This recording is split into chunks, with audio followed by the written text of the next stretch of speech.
We begin with a developing story tonight. International outrage after an attack in Afghanistan that's left at least a dozen people dead, including 7 UN workers.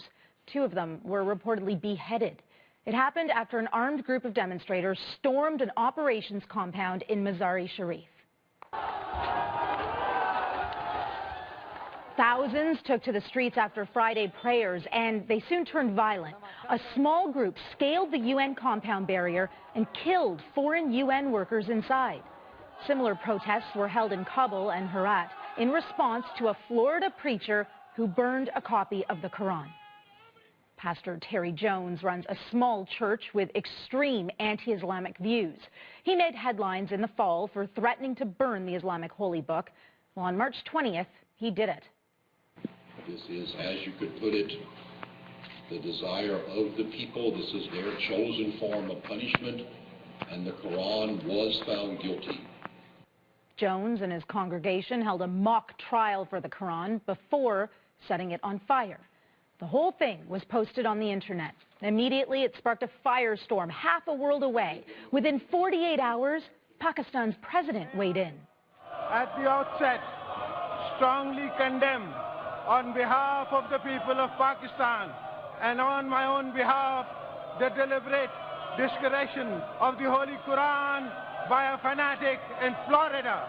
It's clear fury in the region has only gotten worse. The CBC's David Common is in New York, and he joins us now with the latest. So, David, plenty of details emerging in this story. What have you learned so far? Well, single worst loss of life for the United Nations in Afghanistan ever.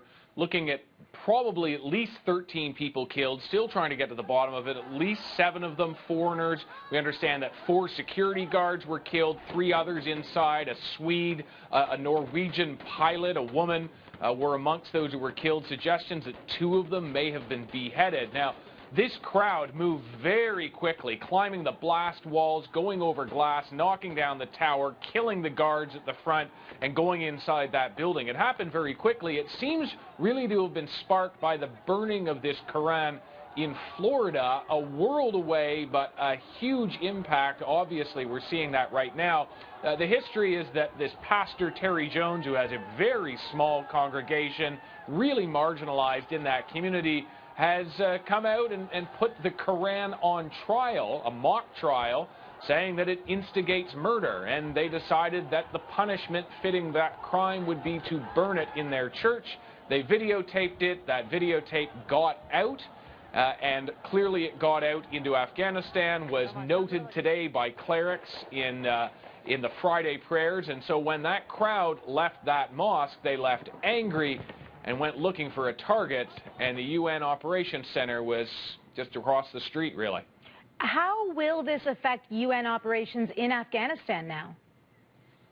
Well, the UN peacekeeping chief coming out tonight, obviously condemning it. They're looking at probably some new security measures. Already it's pretty tight there for UN employees. They don't really go out as much as they once did. They have these huge walls that go around. They have armed guards, but those guards were very clearly overpowered. The UN peacekeeping chief saying that they'll have to really look at all of their operations now. The UN Security Council coming out of an emergency session and condemning this. But a lot of the attention, of course, is going to focus back on that church in Florida. They were not the killers today, but there is some question about whether they hold any responsibility. And, David, we are also hearing that someone may have been arrested in this. Do you have any news on those developments? You know, when people get arrested in Afghanistan, it's not necessarily because you're the culprit. It may have been someone who was there. It may have been someone who was actually responsible for these killings, but I wouldn't put a huge amount of weight in it. They may have just grabbed someone quickly. Okay. CBC's David Common in New York. Thank you.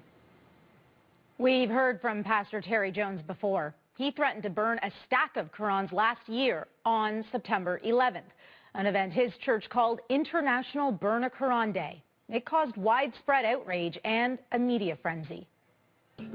For Pastor Terry Jones, International Burn a Quran Day was like a megaphone that made a voice few people had heard boom across the world stage. We're dealing with an element. They must be shown a certain amount of force, a certain amount of determination, and putting a stop to it. His fringe church had spoken against Islam in obscurity for years, but for a few days in September, he frightened rabbis. We know what it is like when people have attacked us verbally, have attacked us physically, and others have remained silent. It cannot happen here in America. He frightened priests. Well, I have the great fear that the story of bigotry, the story of hatred, the story of animosity to others is going to be taken by some to be the story of the real America, and it's not. He even grabbed the attention of the U.S. president. My hope is that this individual preys on it and refrains from doing it. He held America's reputation hostage with one lit match, and just when it looked like he would go through with it, he made a supposed deal with a local imam to pull back from the brink. There will be no Quran burning tomorrow. I don't know, do we have to repeat that over and over and over again? What about later? Huh? What about later? I can't speak for the future. The threat never really went away. The media just stopped paying attention until now. Geoff Tunnicliffe was one of the many voices who helped convince Jones not to go through with burning the Quran on September 11th. He's the head of the World Evangelical Alliance, a network of churches and organizations serving evangelical Christians around the world. And he joins us in New York tonight. Geoff, let me start with your reaction to this story. What do you think about Pastor Jones actually burning a Quran and now this attack in Afghanistan? Well, obviously, we're deeply distressed by the actions that took place in Afghanistan today, and our hearts and we have great sympathy for those of the family members who have lost their loved ones, and you know, we're deeply saddened by these actions.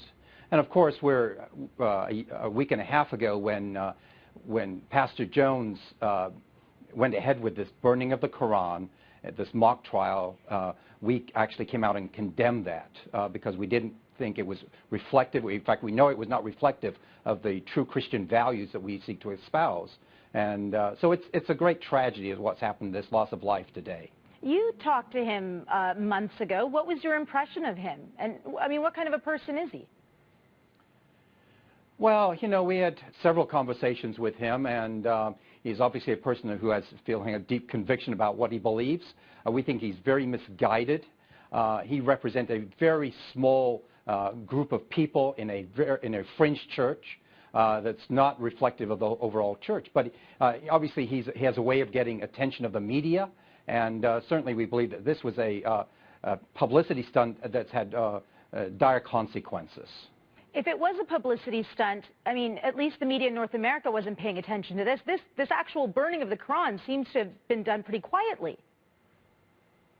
Right, and we actually think the media actually show great discipline in not giving a lot of oxygen to the story, and that's why we, while we didn't issue a public press statement sending it out to the media, we did record a video response because we didn't want to give it oxygen either. But we began to come to know that last week, when churches were being burnt down in Pakistan, that this story was getting traction in that part of the world, and we became quite concerned at that point. And then, of course, the tragedies of today, you know, are evidence of what was going on there and the kind of response it was getting in places like Afghanistan and Pakistan. And now Christians who are condemning it, like yourself, must also be in damage control. I mean, what are you going to tell your followers now? Well, we've issued a statement and obviously condemning the violence occurred. We think violence is never a response. No matter how much we disagree with certain actions, we don't think violence is ever a response that should happen. And but we said to our community to ask them to pray, obviously, but also to restrain. And the truth is, the vast majority of the people in the Christian community in the world condemn what's gone on, and they in no way want to kind of have the same kind of response. We've also been in touch with Islamic leaders today, and here in New York City, and those that have led the Islamic Center near Ground Zero, Imam Faisal and his wife Daisy. They've come out just before I came on the program. They've just come out with a very strong statement condemning the actions of what's taken place in Afghanistan, and also confirming, along with us, that Pastor Jones represents a very small fringe minority of people. And yet he has power to affect the world. Geoff Tunnicliffe, thank you for joining us. It's good to be with you. Thank you. Terry Jones is addressing this deadly attack in Afghanistan. In a statement, he called the deaths, quote, beyond tragic. But he said Islam is a religion that promotes violence and that he did not feel responsible for today's attack.